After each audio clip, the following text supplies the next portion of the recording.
América, todas as nações, pessoal aqui do Brasil, aqueles que vão estar assistindo essa palavra não ao vivo, mas depois, que você possa ser edificado da mesma maneira. Meu nome é Cristiano, eu sou um dos ministros dessa casa, e nessa noite, nós estamos diante de uma noite muito específica, muito profética. Fazia muito tempo que o apóstolo ele não me falava com tanta antecedência que eu ia ministrar, e essa antecedência foi de 3 dias, é bastante, porque normalmente ele me comunica no sábado à noite ou no domingo mesmo, e ele me falou na sexta-feira dessa vez, e eu estou desde sexta meio que lutando com Deus com relação ao tema da palavra. Eu estou ouvindo desde sexta-feira, eu sonhei com a palavra perdão por 2 vezes, de sexta para sábado, de sábado para domingo. E eu não queria falar sobre isso, eu acordei hoje cedo, fui tentando preparar outra, fiquei até às 11 horas indo do meu jeito, o Senhor falou assim, eu quero que você fale disso. E daí quando eu parei para escrever, eu entendi que era o assunto que Deus queria que fosse ministrado nessa noite. Eu sei a seriedade do que eu estou falando, porque cuidando de pastores, cuidando de ministros, cuidando de gente, nós temos visto a falta de compreensão com um assunto tão básico para a nossa fé, que é o perdão.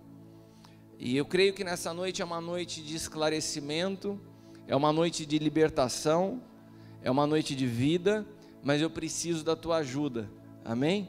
Eu preciso que você esteja com o teu coração aberto, que você esteja focado, que a movimentação cesse. E eu queria orar com você nessa hora. Se você puder fechar os teus olhos, curvar sua cabeça nessa hora. Pai, primeiramente quero te pedir perdão por ter insistido do meu jeito, mas obrigado por também insistir comigo e eu te ouvir. Eu quero falar exatamente daquilo que o Senhor falou comigo, eu não quero acrescentar nem tirar nada.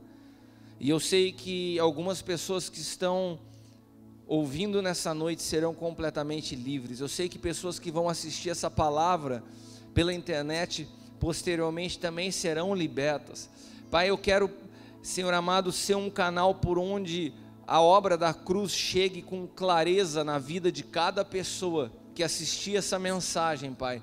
Que todas as mentiras geradas na religião, que todas as estruturas que nós trazemos nos nossos pensamentos caiam por terra nessa noite, que toda acusação do diabo, que toda a culpa que tem sido um fardo na vida de tantas pessoas, Pai, que um passado que muitas vezes tem impedido alguns de nós de avançarem, que tudo isso seja, Pai amado, rompido nessa noite, e que a verdade que é Cristo possa produzir libertação em nome de Jesus. E a igreja diga amém. Amém. A palavra de Deus em Hebreus diz, no capítulo 3, versículo 7, se atentamente ouvires a sua voz. E eu acho interessante que o escritor aos Hebreus, ele coloca se atentamente, porque esse se é sinal que é possível você caminhar dentro de uma vida cristã sem ouvir a voz de Deus. Ele fala, se ouvirdes a sua voz, ou seja, é possível que você caminhe com Cristo sem ouvir a sua voz, porque o se é uma condicional. Existem pessoas que ouvem a voz do Senhor e existem pessoas que não ouvem a voz do Senhor. Toda palavra profética, ela tem um peso de cumprimento no coração daquele que ouve a sua voz. Nessa tarde eu conversava sobre isso, palavras proféticas que são liberadas, e algumas pessoas falam assim, mas eu não vejo se cumprir. Só que você não é uma peça isolada. Enquanto uma palavra é liberada, nós temos que caminhar em direção a ela. Hoje o que aconteceu no Paulo Recado, esse testemunho é um testemunho vivo disso. Tem pessoas que falam, mas nos 30 dias não aconteceu nada na minha vida. Será que a tua atitude com relação à palavra foi a mesma que a dele? Porque eu sei o nível de entrega que ele realmente teve, como a Zelinda falou. Então Deus se move à medida que nós nos movemos em direção à sua palavra. O que nós não podemos procure desconfiar de você mesmo do que desconfiar de uma palavra profética. Você sabe, irmãos, Há 2 semanas atrás eu estava indo ministrar em Santa Branca, o Jefão estava comigo no carro, e a gente começou a conversar sobre alguns assuntos, e Deus nos trouxe um entendimento, uma visão, uma revelação, através de uma canção, de algo que simboliza muito o que muitas vezes é a igreja para várias pessoas. Quantos aqui já viram uma igreja enfeitada para casamento? Você já viu? Você já viu a infinidade de buquê de flores que são, de arranjos de flores que são colocados em toda a igreja? E aquele arranjo de flores está enchendo a igreja para preparar a igreja para uma noite.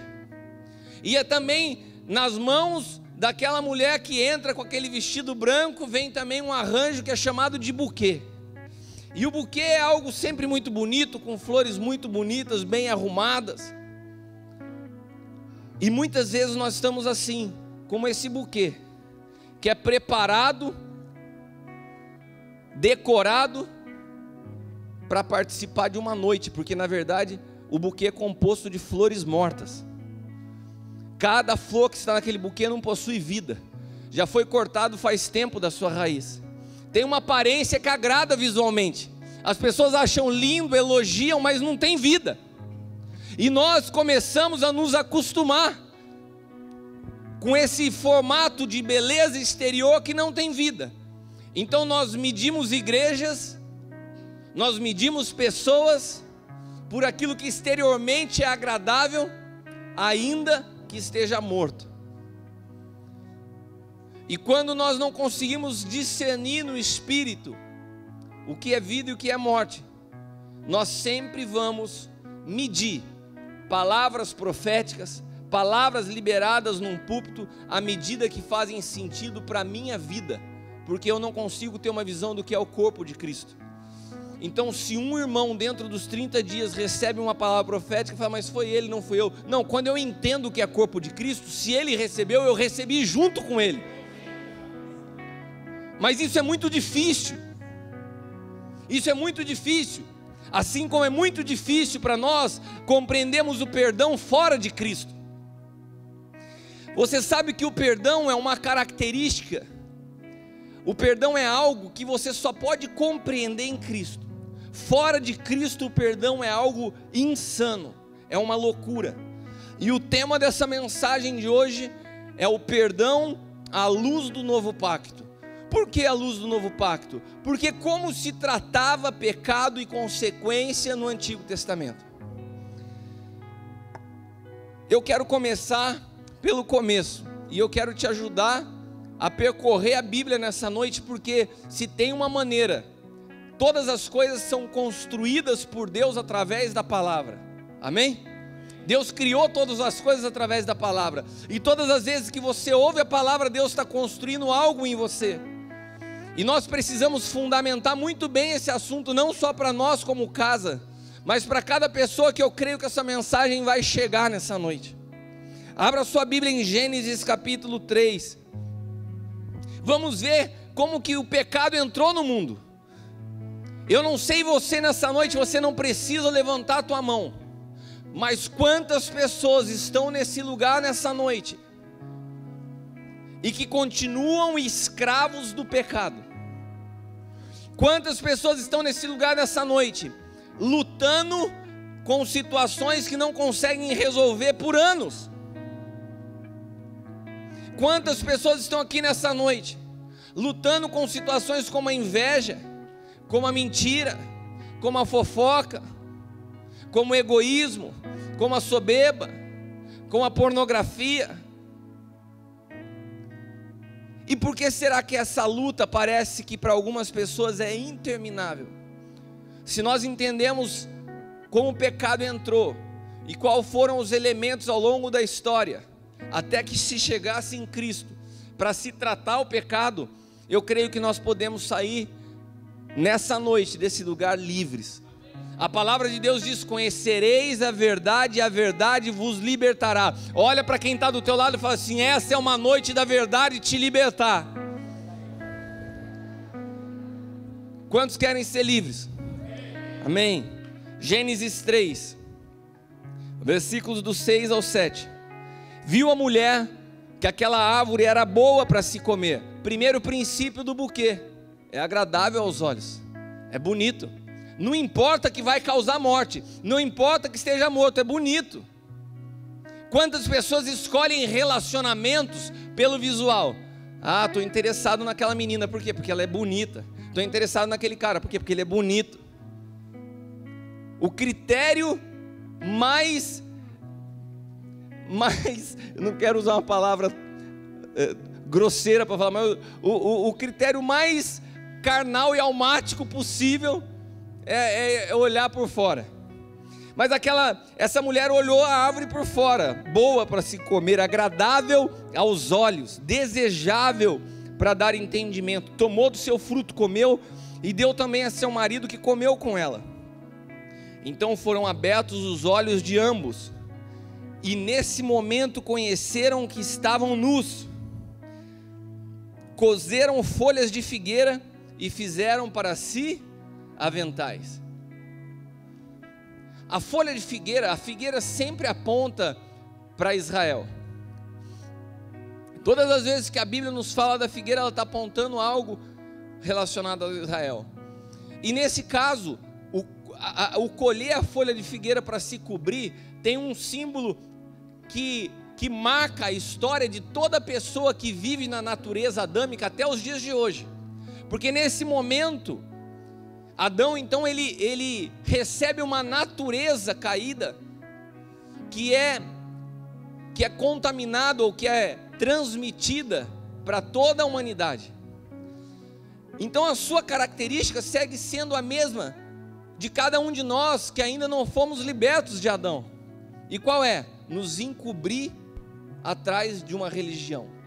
Então a folha de figueira é isso, ela cobre a tua nudez de uma forma temporal, provisória, frágil, superficial, mas ela te esconde. Tem pessoas hoje que, através de uma prática religiosa, estão se escondendo, mas continuam com os seus pecados. Adão não resolveu o problema da sua natureza caída. Ele não teve o perdão do seu pecado por causa da folha de figueira. Ele não teve a solução do seu pecado na folha de figueira, mas ele conseguiu se esconder. Sabe, irmãos, alguns de nós começamos a frequentar uma igreja e vimos aos cultos e continuamos com as mesmas práticas, e achamos porque nós mudamos alguma coisa no nosso vocabulário e frequentamos um ambiente que algo mudou. Pode ter mudado externamente, mas isso não significa nada. Você continua escravo, porque se o pecado é uma prática constante na tua vida, ele te escraviza. E não só na tua vida, mas o entendimento de lidar com o pecado que a religião traz, como a folha de figueira, é muitas vezes o tratamento que a gente dá para os nossos pecados, e é o tratamento que a gente lida com o pecado dos outros. Mas interessante que em Gênesis capítulo 3, versículo 21, se você abrir, diz a palavra que Deus não permitiu que eles ficassem com aquela folha de figueira. Fez o Senhor Deus a Adão e a sua mulher túnicas de pele e os vestiu. Deus já está apontando que não adianta se esconder numa religião, que todo pecado iria requerer um sacrifício, que todo pecado iria requerer um derramamento de sangue, que não dava para tratar o pecado de forma superficial. Então Deus faz um sacrifício através de pele de animais, ele cobre Adão e Eva. Abra agora a Bíblia em Gênesis capítulo 6, versículos 12 e 14. Viu Deus a terra, eis que estava corrompida, porque toda a carne havia corrompido o seu caminho. Então disse Deus a Noé: o fim de toda a carne é vindo perante a minha face, porque a terra está cheia de violência. Eis que os desfarei com a terra. Faze para ti uma arca da madeira de gofé, farás compartimentos na arca e a betumarás por dentro e por fora com betume. O que a arca que Deus aponta para Noé?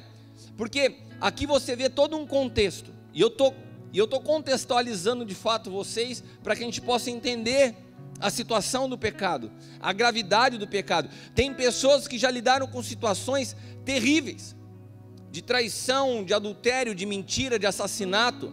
Pode ser que o pecado na tua vida não tenha gerado consequências tão graves, não só na sua vida, mas de pessoas com relação a você.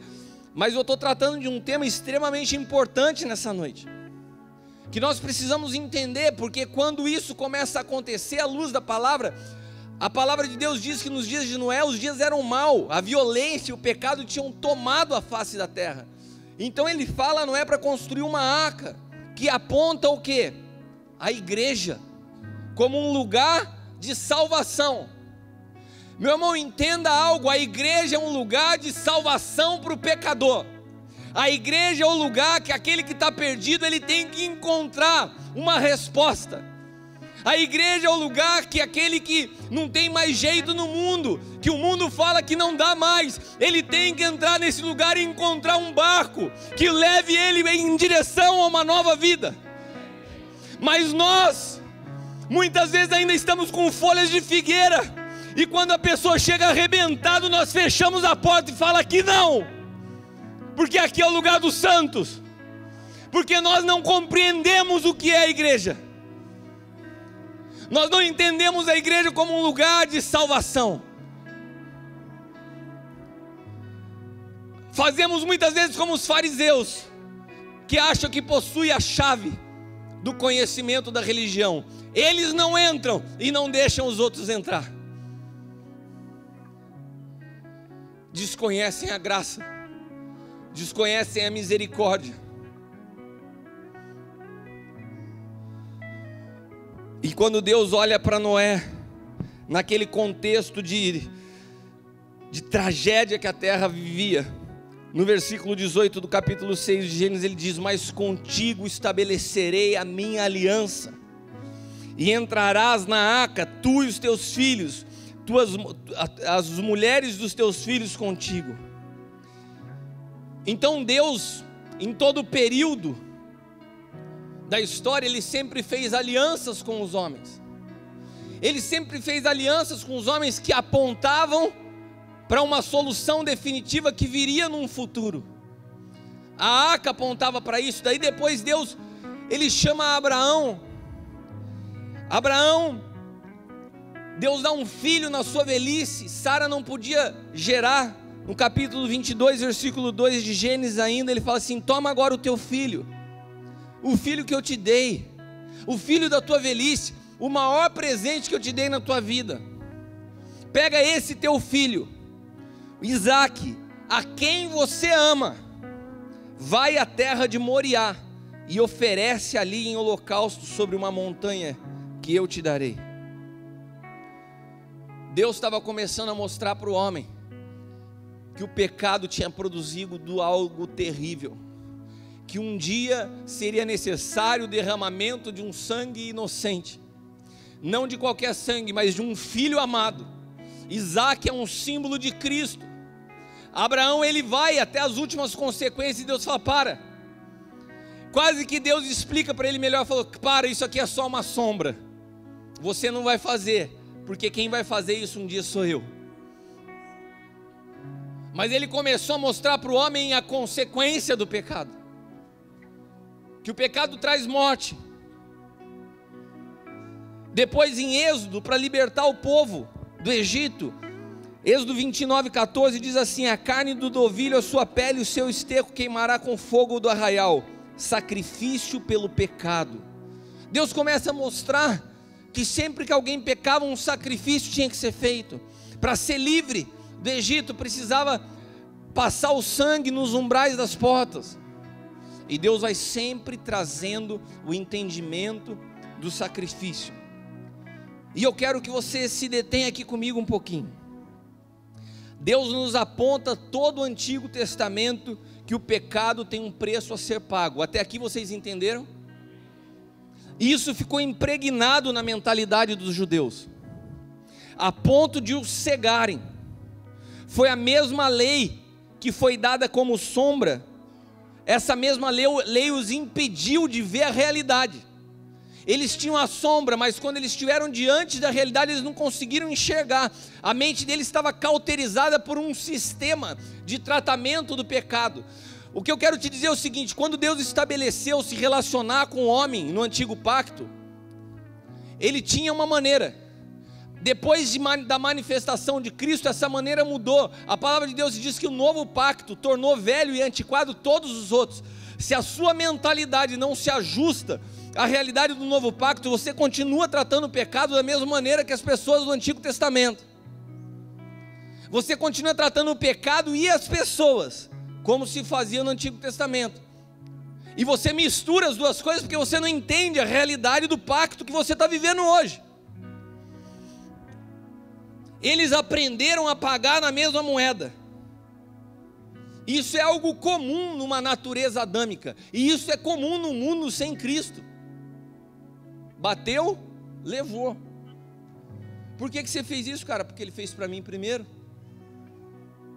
Por que você roubou? Ah, porque todo mundo rouba.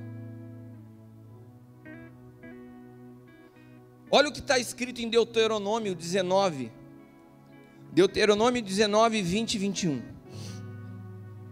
Para os que ficarem, o ouçam e temam, e nunca mais tornem a fazer tal mal no meio de ti.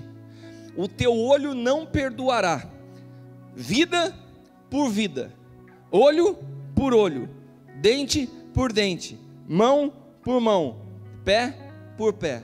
O que é isso? Alguém pode me explicar o que é isso?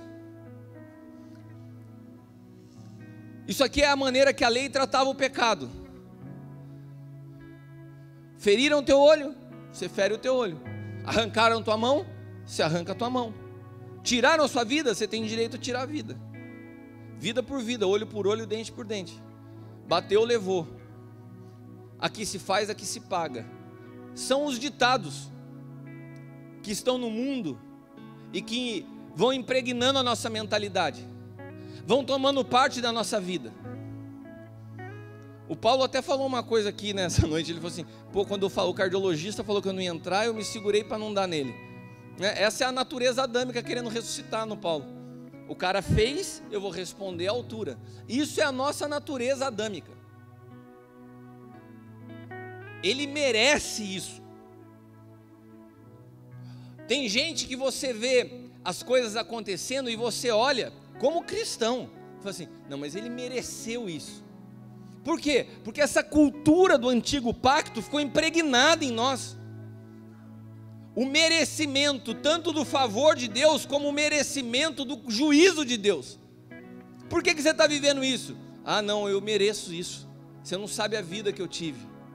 Por que você está vivendo? Por que você foi tão abençoado? Eu mereço isso. Você não sabe a oferta que eu dei. Então a gente acha, por desconhecimento do novo pacto, que tem algo que você possa fazer para merecer o favor de Deus. Olha para quem está do teu lado e fala assim: não tem nada que você possa fazer. Não tem nada que você possa fazer. Apóstolo, mas você não sabe o que eu fiz na minha vida de terrível. Eu vou te dizer uma resposta: não tem nada que você possa fazer.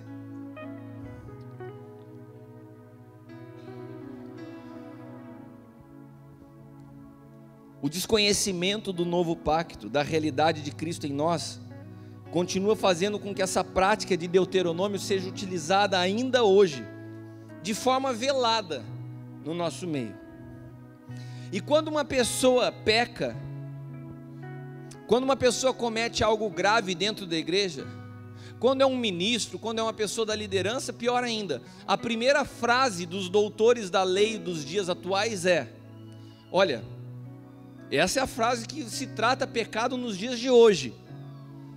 Se você se arrepender, você pode até ser perdoado, mas tem uma consequência. Meu irmão, vamos analisar hermeneuticamente essa frase. Se você se arrepender, você pode até encontrar salvação, mas o teu pecado tem uma consequência. Praticamente, o que nós estamos falando é o seguinte: Deus vai te perdoar, mas as coisas não vão ficar do mesmo jeito para você não. Aonde que a Bíblia nos dá o direito, aonde que me mostra um versículo da Bíblia que me dá o direito de colocar uma condição e uma punição ao pecador?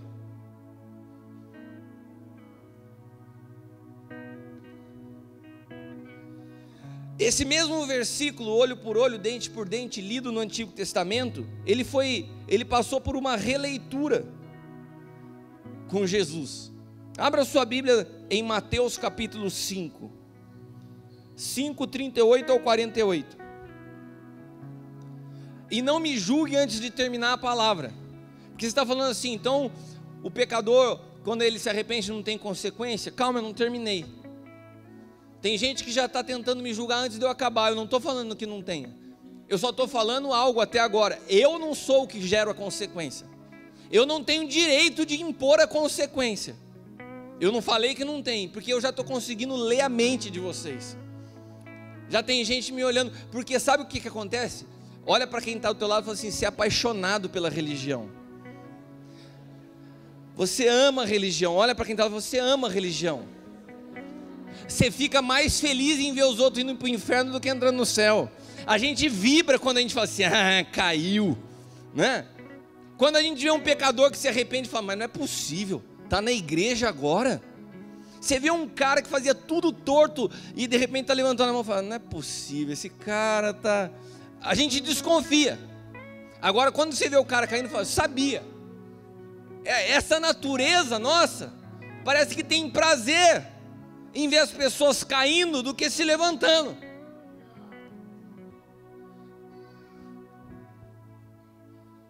Mateus 5, do 38 em diante. Ouviste o que foi dito. Quem está falando isso aqui? Jesus.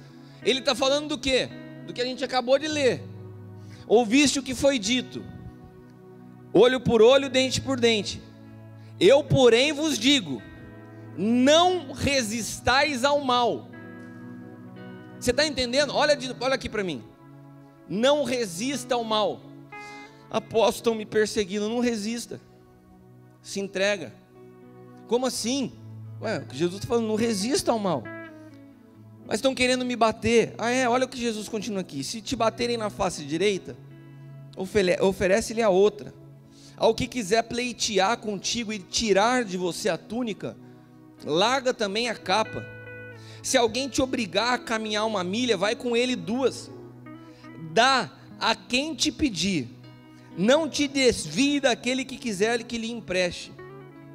Ouviste o que foi dito: amará o teu próximo e odiará o teu inimigo.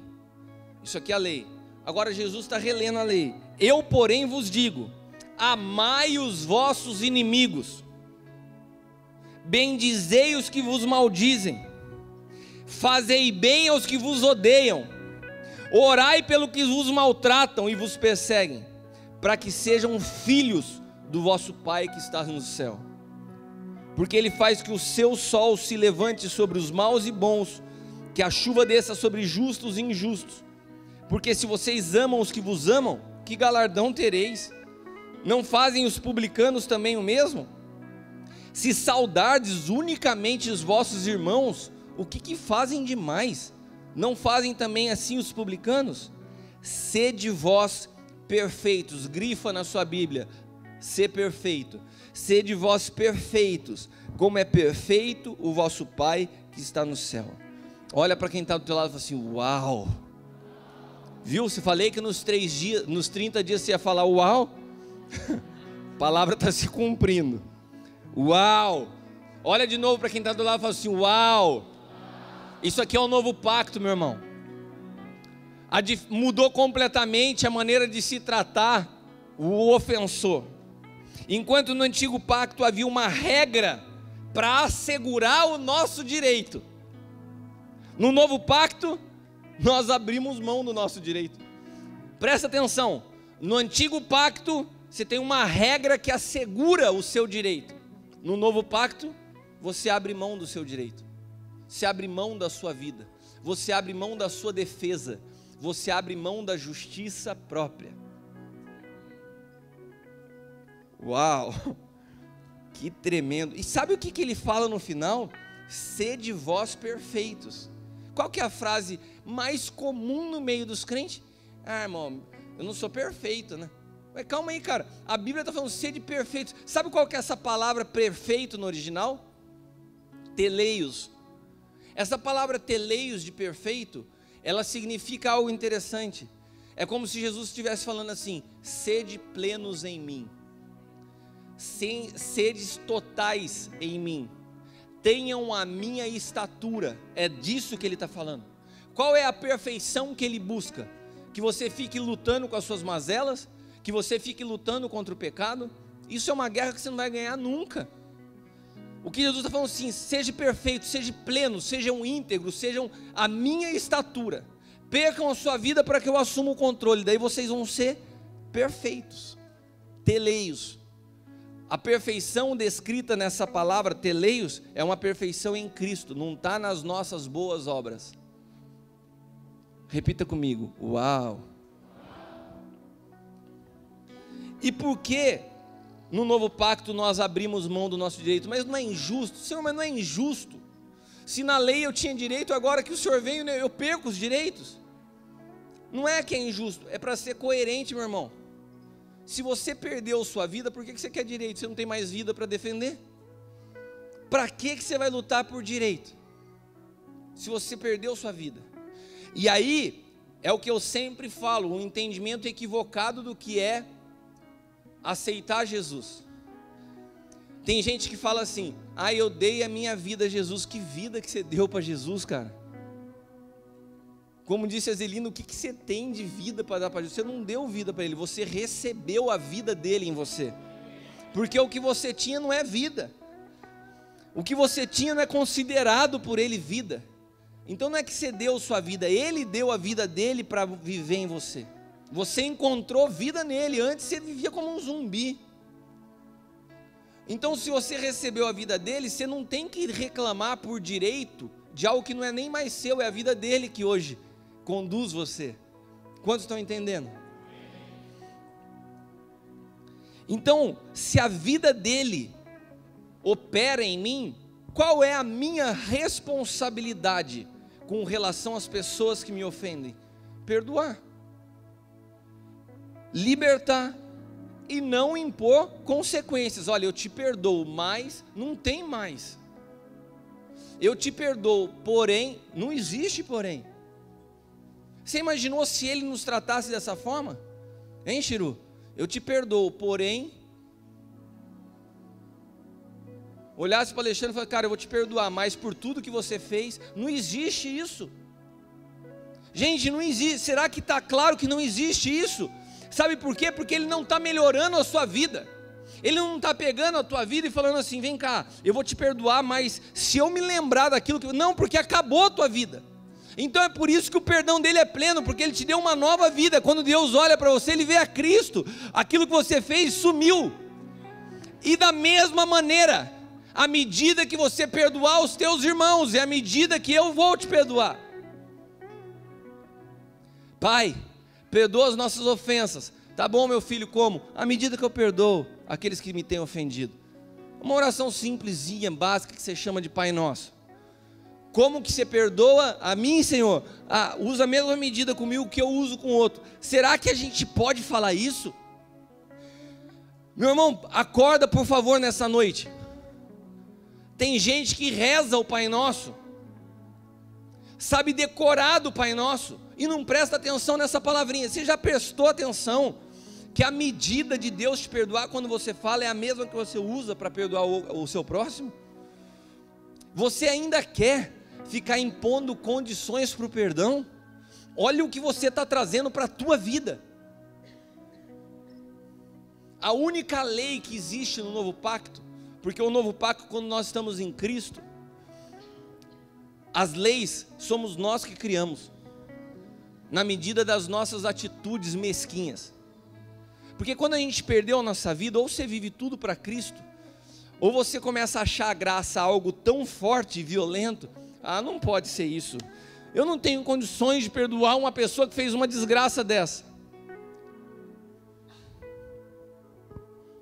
A nossa responsabilidade é perdoar. Tem gente querendo ser Deus e atribuir penalidade ao pecado. O pecado desse aqui foi mais grave, não tem mais direito ao ministério. O pecado desse aqui foi terrível. Como que a gente pode atribuir penalidade a algo que Deus apagou?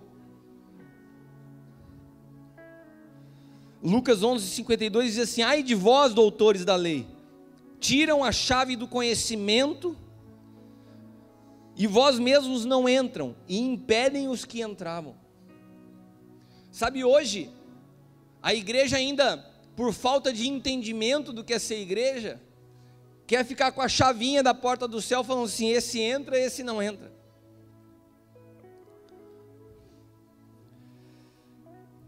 São os donos do conhecimento, do certo ou errado, mas estão na árvore errada, achando que entendem o que é vida, mas com a vida na raiz do conhecimento. Eu vou repetir para você. Eu conheço homens assim, instruídos na palavra, acham que entendem da lei, porque têm conhecimento, mas não estão enraizados na vida. E o conhecimento fora da vida é morte.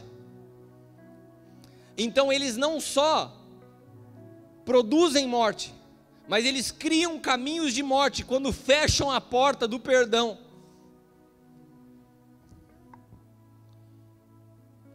Olha o que a Bíblia diz em Colossenses. Esse texto de Colossenses é um texto clássico do que foi a obra da cruz. Abra sua Bíblia em Colossenses capítulo 2, versículos do 8 ao 14. Olha isso: tende cuidado para que ninguém vos faça presa sua, por meio de filosofias e vãs sutilezas, segundo a tradição dos homens, segundo os rudimentos do mundo, e não segundo a Cristo, porque nele habita corporalmente toda a plenitude da divindade. Estais perfeitos nele, que é a cabeça de todo principado e potestade, no qual também estais circuncidados com a circuncisão não feita por mão, no despojo do corpo do pecado da carne, mas pela circuncisão de Cristo. Vocês estão sepultados com ele no batismo, e também ressuscitaram pela fé no poder de Deus, que o ressuscitou dentre os mortos. E quando vós estavam mortos no pecado, preste atenção, quando vocês estavam mortos no pecado, ele vos vivificou juntamente com ele, perdoando todas as vossas ofensas, havendo riscado a cédula que era contra nós nas suas ordenanças, a qual de alguma maneira nos era contrária, e a tirou do meio de nós, cravando na cruz. Se no antigo pacto nós aprendemos que algo tinha que ser feito cada vez que um pecado acontecia, no novo pacto eu quero te dizer que o que tinha que ser feito já foi feito por ele na cruz. Você tinha uma dívida impagável, nós tínhamos uma dívida impagável, não havia sacrifício, não há mudança de atitude, não há mudança comportamental que possa apagar o teu passado. Eu fazia tudo errado, mas agora eu ando direitinho. Isso não apaga o teu passado, isso não apaga o teu pecado. Mas quando você se arrepende, quando Cristo é gerado em você, uma nova vida te é dada, o que diz a palavra é que a dívida que havia contra você foi cravada na cruz, ele te perdoa instantaneamente, e não imputa a você consequência por isso, ele te dá uma nova vida. Como é difícil para a gente entender isso, como é difícil para a gente entender isso,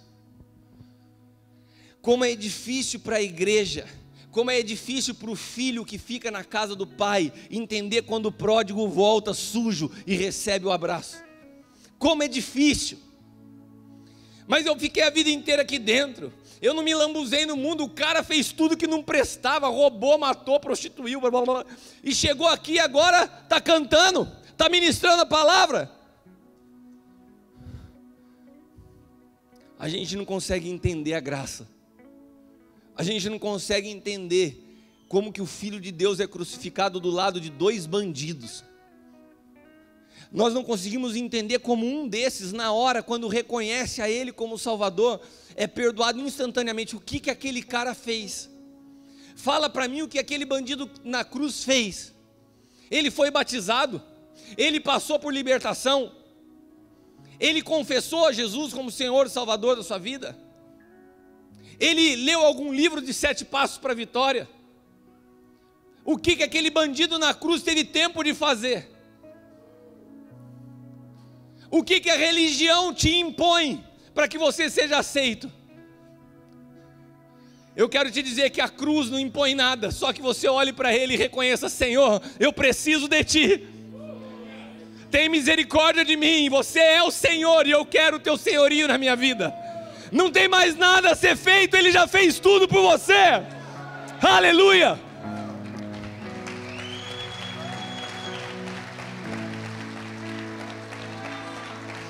Em nós, esperança da glória em nós, esperança da glória em nós, Tu és Senhor.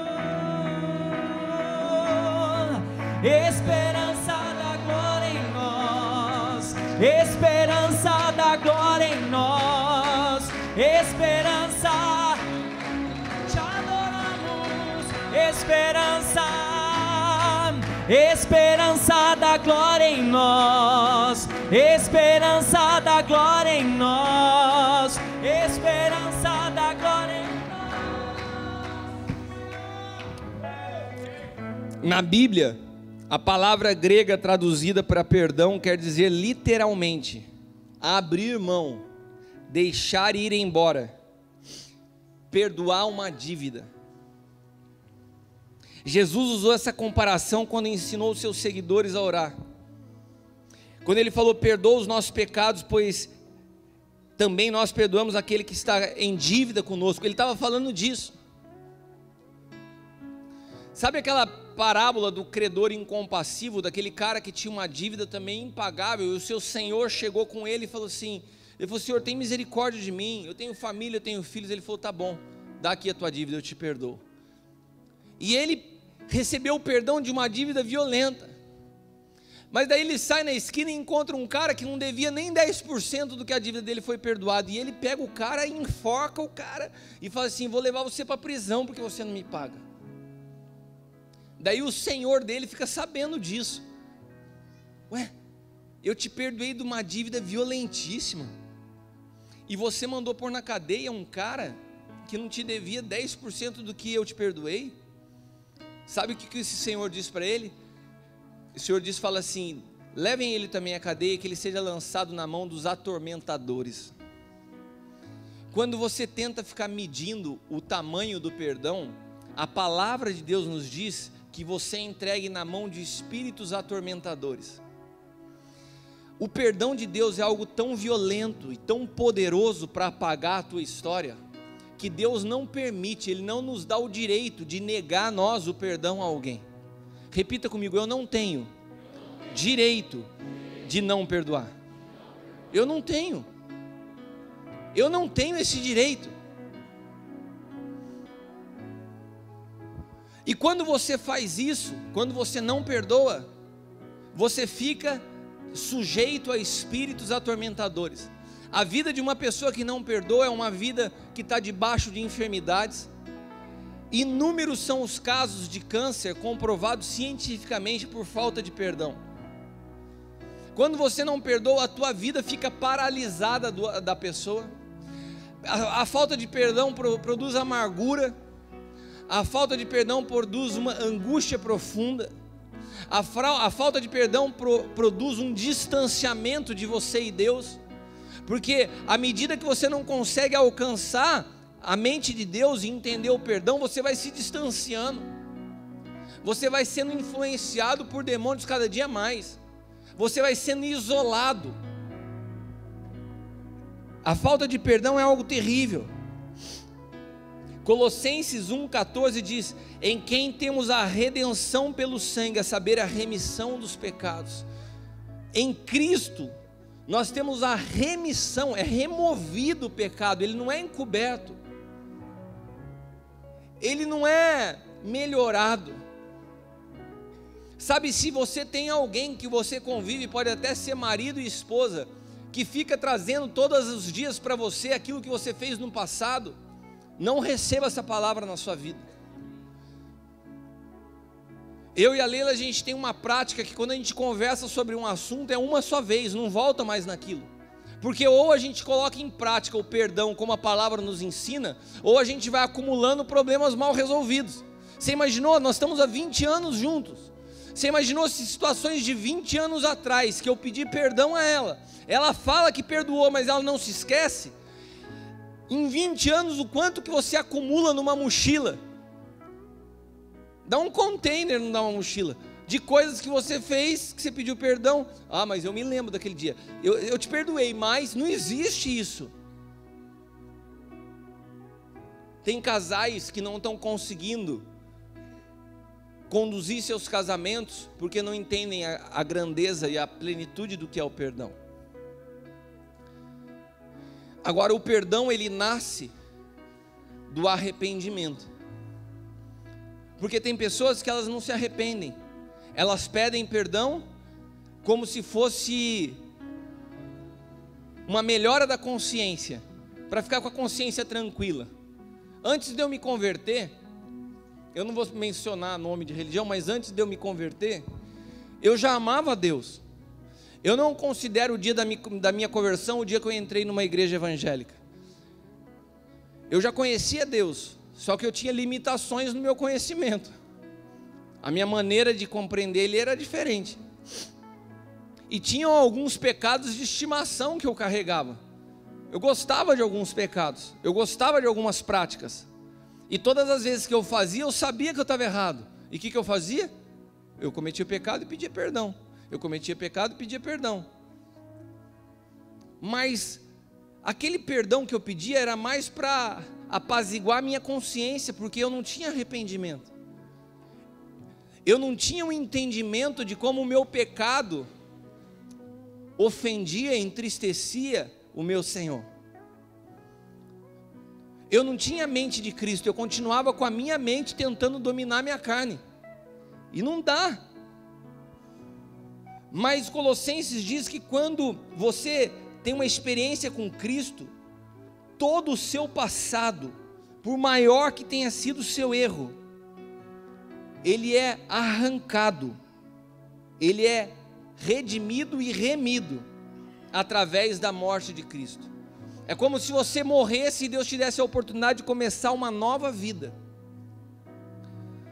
Lucas capítulo 5, versículo 31 e 32 diz assim: E Jesus respondendo disse-lhes: Não necessitam de médico os que estão sãos, mas sim os que estão enfermos. Eu não vim chamar os justos, mas sim os pecadores ao arrependimento. Eu quero repetir isso para você.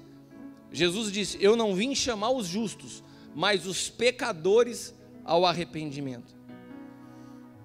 O Evangelho é uma boa nova ao pecador. O Evangelho é uma solução ao pecado. Agora, se você se acha justo, você vai ter dificuldade com o Evangelho. Porque o justo, ele perece na sua própria justiça. Agora, não há mais nada a ser feito. Você só precisa se arrepender. É simples. Repita comigo, é simples. Arrependimento. Arrependimento. Abra sua Bíblia em 1 João capítulo 1. 1 João 1, do 5 ao 9. Esta é a mensagem que dele ouvimos e vos anunciamos: que Deus é luz e não há trevas nenhuma. Se dissermos que temos comunhão com Ele e andarmos em trevas, mentimos e não praticamos a verdade. Mas se andarmos na luz, como Ele na luz está, temos comunhão uns com os outros. E o sangue de Jesus Cristo, seu Filho, nos purifica de todo pecado. Preste atenção, sabe quando o sangue de Jesus purifica você do seu pecado? Quando você anda na luz. Não adianta caminhar com o pecado encoberto a vida inteira pedindo perdão escondido no seu quarto, meu irmão. A maneira de você se demonstrar arrependimento é você trazendo a luz o seu pecado, é você confessando o seu pecado. Se andarmos na luz como Ele na luz está, temos comunhão uns com os outros, e o sangue de Jesus, seu Filho, nos purifica de todo pecado. Se dissermos que não temos pecado, enganamos-nos a nós mesmos, e não há verdade em nós. Mas, se confessarmos os nossos pecados, Ele é fiel e justo para nos perdoar os pecados e nos purificar de toda injustiça. Repita comigo: a confissão me liberta. Repita de novo: a confissão me liberta. A nossa falta de entendimento do novo pacto, às vezes a gente mistura as coisas. Não, eu já tenho Jesus, eu falo sozinho com Ele. Não, tem situações na sua vida que só serão resolvidas na luz. Quando você traz a luz, você se dispõe a ser cuidado, você se dispõe a ser tratado, você passa por um caminho chamado, porque nós nos apropriamos do perdão quando nós entendemos o que é morrer com Ele, amém? Nós recebemos uma nova vida, e quando nós morremos com Ele, nós passamos por esse lugar chamado cruz, que é um lugar de exposição, que é um lugar de nudez, que é um lugar que você tem que trazer a luz. Então, tem gente que para se preservar, não confessa, fala, eu trato eu e Deus, mas na verdade aí está encobrindo um orgulho, uma vaidade, eu não quero me expor. Não, a exposição à luz é o que vai produzir cura. É por isso que você caminha com esse pecado há tantos anos e não tem solução, porque está escondido, está em trevas. A confissão te liberta. Se andarmos na luz, repita comigo: se andarmos na luz. Você quer mais um versículo para provar isso? Salmo 32, 3. Enquanto escondi os meus pecados, o meu corpo definhava de tanto gemer. Olha para quem está do teu lado e fala assim: para de esconder. Nós fomos feitos para andar na luz. Nós fomos criados para andar na luz. A palavra de Deus nos diz que Ele nos transportou do império das trevas para o reino da sua maravilhosa luz. Não tem como você estar em Cristo com coisas escondidas na sua vida, meu irmão. A falta de perdão, bem como a falta de confissão, elas produzem enfermidade no teu corpo, elas produzem angústia, elas paralisam sua vida, elas te impedem de ouvir Deus com precisão. É simples, você tem que trazer a luz, você tem que se arrepender, e você encontra perdão, e você recebe uma nova vida.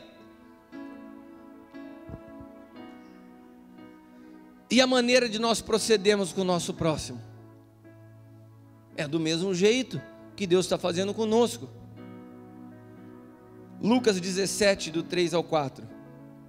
Olhai por vós mesmos, se teu irmão pecar contra ti, repreende-o, se ele se arrepender, perdoa-lhe, e se pecar contra ti 7 vezes no dia, e 7 vezes no dia vier ter contigo dizendo, arrependo-me, perdoa-lhe. Olha o que diz esse texto.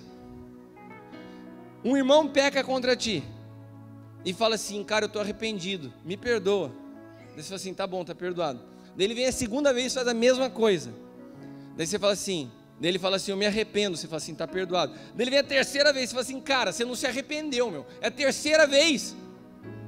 Agora não dá mais para perdoar. A Bíblia fala que se ele falar, eu me arrependo, a tua parte é perdoa. Nós não somos juiz para falar, mas ele não se arrependeu. O que eu vejo na igreja, muitas vezes a gente se coloca na porta e fala assim, esse não se arrependeu. Nós não temos o direito a fazer isso. Esse direito não está nas nossas mãos, de medir o nível, o termômetro do arrependimento de cada pessoa. A palavra de Deus nos dá algo muito claro. Se Ele te disse, eu me arrependo, a tua parte é, perdoa. Quantas vezes? 7 vezes. Já não digo 7 vezes, mas 70 vezes 7. Quantas vezes forem necessárias. Meu irmão, eu estou falando nessa noite do básico do Evangelho, perdão. Mateus 6,12 diz, perdoa as nossas dívidas, Senhor, assim como nós perdoamos os nossos devedores. Eu chego com ousadia diante de Deus e peço perdão a Ele, porque, Senhor, eu não tenho direito a não perdoar ninguém, então do mesmo jeito que eu perdoo a todo mundo, me perdoa também. Nós estamos aptos a orar dessa forma? Você está apto a perdoar dessa forma? Você está disposto a viver o evangelho que perdoa? E o que perdoa não tem classe de pecados. Lembre-se que o perdão inclui dívida. Você está disposto? O cara te sacaneia, pisa na bola, fica devendo para você, fala assim: não, eu te perdoo, eu te libero, eu quito a tua dívida, está resolvido. É disso que a gente está falando. Porque se perdoardes aos homens as suas ofensas, também vosso Pai Celestial vos perdoará a vós. Se porém não perdoardes aos homens as suas ofensas, também vosso Pai não perdoará as vossas. Tem uma condição que Deus não te perdoa? Segundo a Bíblia tem. Quando Deus não te perdoa? Quando você não perdoa. Irmão, por favor, entenda o que eu estou falando nessa noite. Você vem construindo uma mentalidade de antigo pacto, do bateu, levou, do aqui faz, aqui paga. Não, cara, isso aí não dá. Entenda o que é o novo pacto. Nós não temos direito a reter perdão. Entenda o que é estar em Cristo. Você não tem mais a sua vida, a sua vidinha para ficar defendendo. Você perdeu ela no dia que você entregou ela a Jesus. Hoje Ele vive em você. E a única coisa que você faz é emprestar o seu corpinho maravilhoso para Ele se mover sobre a face da terra. Então você olha como Ele olha, você pensa como Ele pensa, você faz o que Ele faria. E você perdoa do jeito que Ele perdoaria. Então como que você perdoa? Liberando as pessoas da sua vida. Tudo isso parece complexo, difícil para uma mente que é natural, que está enraizada no eu, que o centro da vida é você mesmo.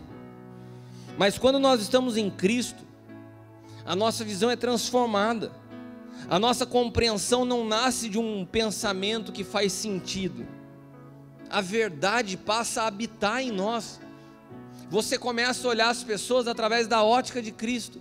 Sabe como que Ele olhou o mundo? Ele estava na cruz, Ele veio para os seus não o receberam. Pelo contrário, o levaram à cruz. E quando Ele estava na cruz, Ele solta uma frase: Pai, perdoa, eles não sabem o que fazem.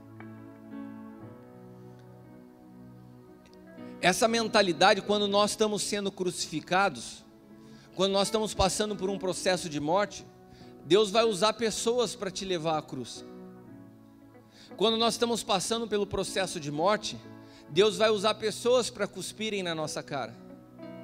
Quando nós estamos num processo de morte, Cristo está sendo formado em nós, Deus vai usar pessoas para falar assim: Ele não é filho de Deus, por que Ele não desce daí? Quando nós estamos sendo crucificados, Deus vai usar pessoas, não é o diabo, são pessoas, para falar para você: cadê o teu Deus? E sabe qual é a sua atitude? Ah, Senhor, pega esse cara. Ah, Senhor, queima ele. Qual que é a nossa atitude? Senhor, ele ainda vai sentar lá do outro lado me ver cantar o hino da vitória. Quem me viu passar na prova e não me ajudou, guarda o que tem pela frente. É isso que você vai falar? Senhor, perdoa. Perdoa, ele não sabe o que ele está falando. Ele não sabe do processo que eu estou vivendo. Enquanto o Senhor está sendo gerado em mim, o Senhor está utilizando de pessoas para que eu possa manifestar a Cristo através da minha morte, como eu vou manifestar também na minha ressurreição. Eu queria ler com vocês mais um último texto das Escrituras, Colossenses capítulo 3, Colossenses 3 do 1 ao 14.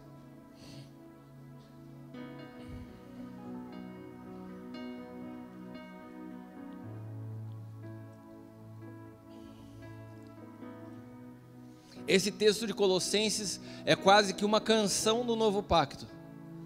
Esse texto de Colossenses, quando Paulo escreve essa carta, Paulo estava profundamente tomado pelo Senhor, a visão dele aberta, ele consegue ter uma visão tão clara do que é o novo pacto. Olha o que ele diz: portanto, se já ressuscitaste com Cristo, buscai as coisas que são de cima, onde Cristo está assentado à destra de Deus. Pensai nas coisas que são de cima, e não nas que são da terra. Quando um cara fala assim: não, eu tô desempregado, eu vou abrir mão do meu emprego porque eu tenho um propósito. Sabe o que é isso? O cara está pensando com a cabeça lá em cima, não está com o pé na terra. Agora, quando eu falo assim: não, cara, você não pode fazer isso, eu estou numa dificuldade, você vai pegar justamente o que eu preciso. Quando você, não, eu vou acionar na justiça, eu vou pôr no pau. Essas ações, essas atitudes, essa maneira, esses procedimentos, não é de quem está com a cabeça lá no alto. Você está só pensando nos seus direitos. Ele está falando assim: Cristo está sentado à destra. Pensar nas coisas que são de cima, não nas que são da terra, porque vocês já estão mortos. Olha para quem está do lado e fala assim: você já está morto, e a tua vida está escondida com Cristo em Deus. Ah, se você entender nessa noite o que significa isso. A sua vida está escondida com Cristo em Deus. Quando Cristo, que é a nossa vida, se manifestar, então vós vos manifestareis com Ele, em glória. A sua vida já não é mais sua, Cristo habita em você. Quando Cristo se manifesta, você está manifestando uma nova vida gloriosa. Mortificai, pois, os vossos membros que estão sobre a terra: a fornicação, a impureza, a afeição desordenada, a vil concupiscência, a avareza, que é a idolatria, pelas quais coisas vem a ira de Deus sobre os filhos da desobediência, nas quais também em outro tempo andastes, quando vivieis nelas, mas agora despojai-vos também de tudo: da ira, da cólera, da malícia, da maledicência, das palavras torpes da vossa boca. Não mintais uns aos outros, pois vocês já se despiram do velho homem com os seus feitos, e vos vestistes do novo, que se renova para conhecimento, segundo a imagem daquele que criou.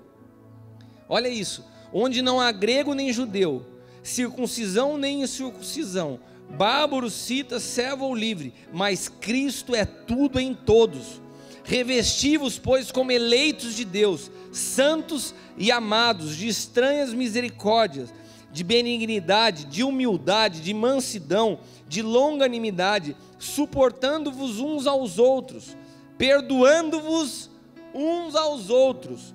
Se alguém tiver queixa contra outro, assim como Cristo vos perdoou, assim fazei vós também. E sobre tudo isso, revesti-vos de amor, que é o vínculo da perfeição. Meus irmãos, nós temos tido a oportunidade ao longo dos anos servindo a Deus de tratar de situações da mais adversas e complexas que vocês possam imaginar. Eu já vi mulher perdoando marido por adultério, já vi marido perdoando mulher de adultério. Eu já orei por pessoas que confessaram assassinato e se demonstraram arrependidas. Eu já orei por pessoas que cometeram atrocidades. Eu já orei por pessoas que estiveram envolvidas no homossexualismo. Eu já orei por tudo que você possa imaginar. E eu aprendi algo ao longo desses anos: que quando Cristo é formado em você, você não consegue mais fazer distinção de pessoas. Quando a pessoa chega a Cristo, eu nunca mais consigo olhar para uma pessoa pelo histórico do seu passado. Eu não me lembro mais. De verdade que eu tenho aprendido com Cristo a olhar a Cristo na vida de cada pessoa. Eu não consigo colocar o passado em peso na hora que eu me relacionar. Tipo assim, deixa eu ficar esperto, porque isso não existe isso. Mas sabe, meus irmãos, infelizmente eu tenho visto uma igreja que tem tido dificuldade de entender o perdão. Quando Davi pecou, que são os pecados clássicos da Bíblia que as pessoas usam até para justificar em suas doutrinas o afastamento de pessoas, as punições das pessoas. Quando Davi pecou, as consequências do pecado que ele recebeu não foram frutos da ira de Deus, foram consequências naturais de quem comete um erro, colhe erros. Deus não tirou Davi do trono por causa do pecado, e Deus não permitiu que ninguém tocasse a Davi por causa do seu pecado. Agora, ele colheu consequências terríveis. Quando alguém passa por uma situação difícil, uma traição, por exemplo, ela provoca uma série de dores para dentro da família.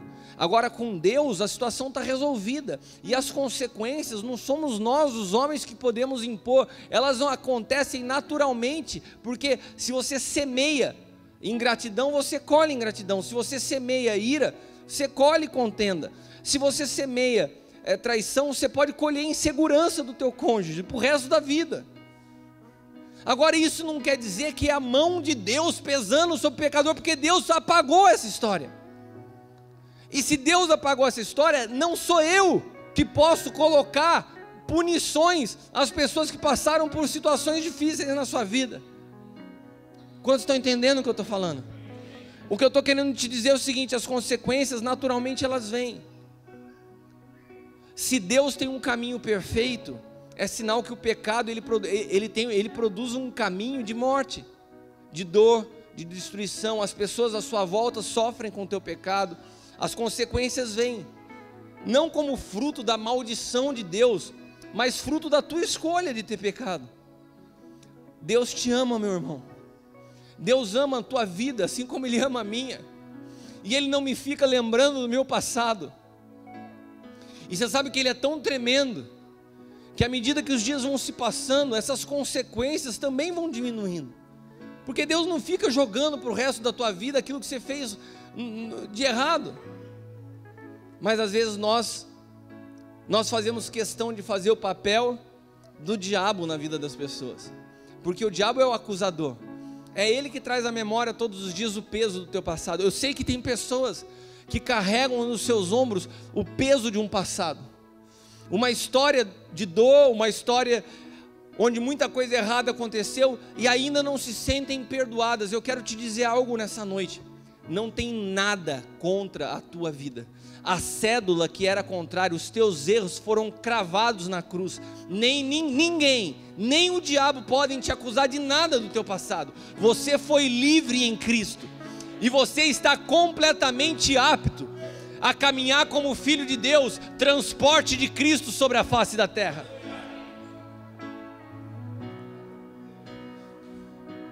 Ele faz com que a sua misericórdia caia sobre o justo e sobre o injusto. A graça de Deus, ela é inexplicável, porque não é fruto do teu merecimento. Sabe que é muito mais difícil para entender a misericórdia aqueles que pouco pecaram, porque aqueles que pouco pecaram ou cometeram pecados, entre aspas, menos graves, se é que a gente pode falar, eles se sentem melhores. A palavra de Deus diz que aonde abundou o pecado, superabundou a graça de Deus. Você podia aplaudir o Senhor por causa disso.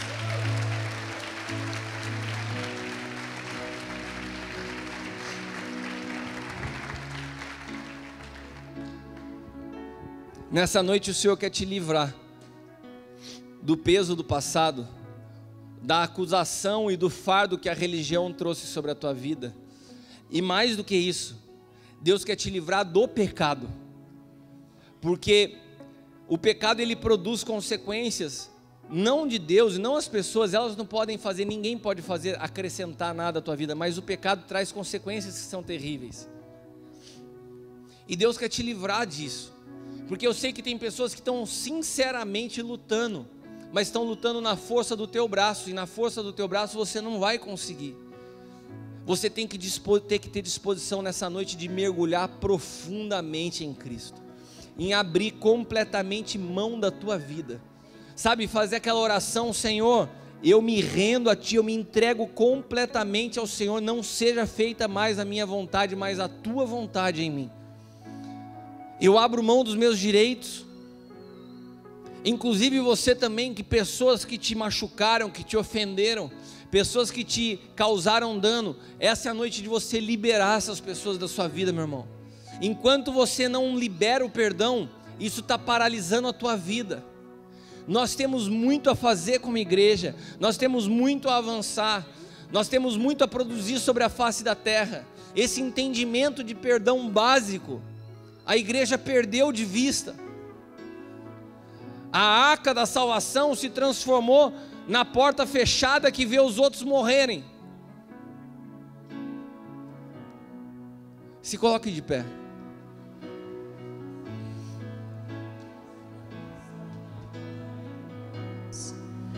Esperança da glória em nós, esperança da glória em nós, esperança da glória. Se nós formos lembrar da história do apóstolo Paulo, esse homem, ele perseguiu a igreja. Saulo matou tantas pessoas. Saulo foi alguém que cometeu crimes terríveis, dentro de uma consciência que ele achava que o que estava fazendo estava certo. Mas no dia que ele encontrou a Cristo, foi Paulo que disse: eu não vivo mais, é Cristo que vive em mim. Ele entendeu, ele não foi alguém que ficou se martirizando para o resto da vida pelo que ele fez no passado. Ele trocou de vida. Ele entregou a vida de Saulo e recebeu a vida de Paulo. Essa mudança de nome foi uma mudança de vida. Agora não era mais Saulo que vivia, era Cristo que vivia nele. Sabe, nessa noite, se você tiver a consciência de deixar Cristo governar a tua vida, cada um dos teus passos, as tuas decisões, você não precisa mais ficar escravo do pecado. Você não precisa caminhar com a tua vida escondida. Mas se lembre que para que você encontre perdão, você tem que caminhar na luz. E você precisa perdoar. Essa é uma noite de perdoar e ser perdoado. Se nessa noite você quer fazer esse acerto com Deus, você quer liberar a vida de pessoas, e você também quer ser liberado porque você ainda se sente preso às situações do passado, sai do seu lugar, vem aqui à frente. Nós vamos decretar hoje um fim nessa história na sua vida.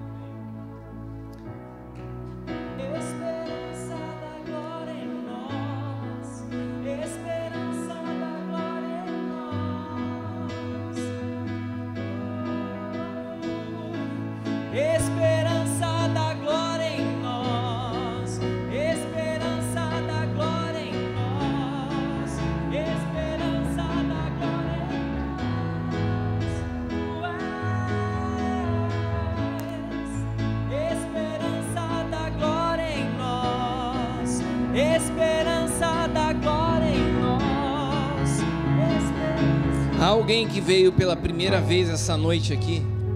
Você entrou aqui pela primeira vez e você compreendeu o que é o perdão, que você pode ser perdoado e ter uma nova vida. Se você entrou aqui pela primeira vez e você quer ser perdoado e quer ter uma nova vida e quer receber a Cristo como essa nova vida em você, levante a sua mão no seu lugar, eu quero orar por você. Se você está pela primeira vez e quer entregar a tua vida a Cristo. Há alguém aqui? Amém, Deus te abençoe. Mais alguém? Deus te abençoe, meu irmão. Mais alguém? Pode levantar sua mão, eu quero orar por você. Você que veio pela primeira vez, entendeu o que é o perdão. Deus está te dando a oportunidade de iniciar uma nova história na sua vida. Mais alguém? Eu queria pedir para essas pessoas que levantaram suas mãos, venham aqui à frente, por favor, rapidamente. Vou pedir para um ministro acompanhar cada um deles. Isso, por favor, vem aqui.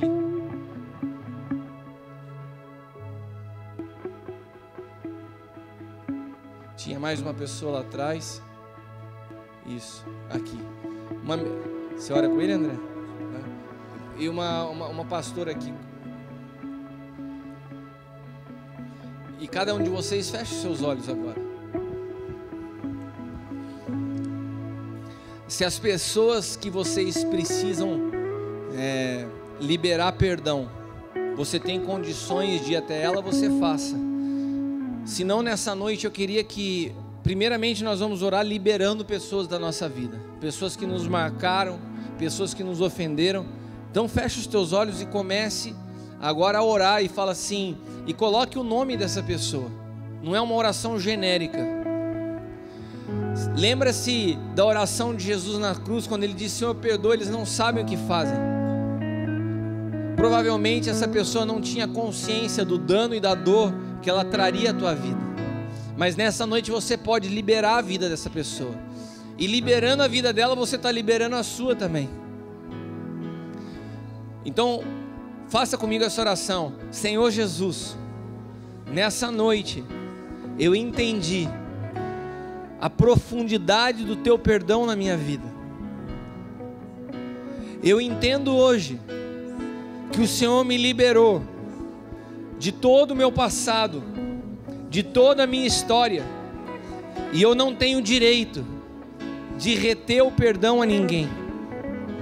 Por isso, nessa hora, eu perdoo fulano de tal, fala o nome agora, eu perdoo, eu libero essa pessoa agora, e eu declaro que um dia ela terá um encontro contigo. Eu declaro a salvação sobre essa vida, eu abençoo a vida dela agora, em nome de Jesus. Agora levante as suas mãos e fale assim: Senhor, eu me rendo, eu não quero mais insistir com o meu jeito, eu não quero mais prosseguir com esse pecado, eu abro mão da minha vida, eu recebo a tua vida em mim, eu recebo a mente de Cristo. Arranca do meu ombro todo o peso, arranca da minha mente toda a acusação, toda a culpa que eu ainda carrego. Eu declaro que nessa noite eu sou livre. Através da cruz, o Senhor começou uma nova história na minha vida. Eu não vivo mais, mas Cristo vive em mim, e a vida que eu levo na carne, eu vivo pela fé no Filho de Deus. Aleluia, amém, aplauda o Senhor. Esperança da glória em nós, esperança da glória em nós, esperança da glória em nós, esperança da glória. Tu és Senhor, esperança da glória em nós, esperança da glória em nós, esperança.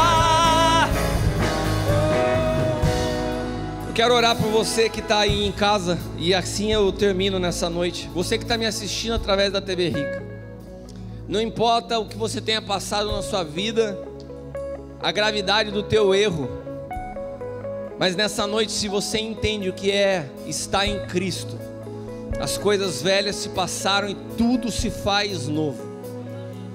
O Senhor hoje te dá a oportunidade de começar uma nova história.